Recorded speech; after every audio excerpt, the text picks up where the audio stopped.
I told him the real deal about Trump that people didn't know. He was an open drug addict. Everyone knew it. None of this stuff was a secret. You know, that he was doing coke on shows 20 years ago when we'd do, you know, the VH1 Fashion Awards, and I used to do the beauty pageants with him in the 90s. You know, he was an open drug user, open sexual assaulter, and this stuff was just kind of accepted. And it's not you heard this firsthand. It's you saw this with your own eyes.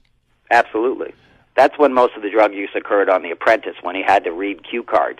He'd get really nervous, so he'd go in the bathroom, crush up Adderall. He'd come back to set. There'd be white chunks flying out of his nose, white powder under his nose.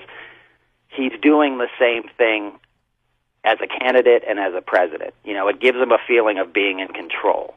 But he's clearly an addict. If you know anything about addiction, untreated addiction as a president is the worst thing you could have. So, yeah, he was obviously high that night. It was that was the same person we saw in The Apprentice. And I remember watching that and like, yep, he's high. And it was probably, you know, probably wasn't just Adderall. You know, he did coke, he did meth, he had drug dealers coming to the after parties selling it to him. Adderall is his maintenance high. It's what he does during the day. When he gets down to Mar-a-Lago and these other places, he gets into it a little harder. He also uses benzodiazepine, you know, Valium and stuff to come down when he hits it hard. So when you see him slurring and stuff, that's from the benzos.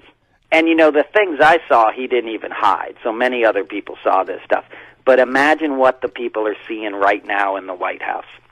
Do you know what I mean? Yeah. We got him for an hour a day on The Apprentice, Celebrity Apprentice, because he barely works. That's the other thing. The guy is unmanageable. You know what I mean? He's not a functioning human being. He barely works.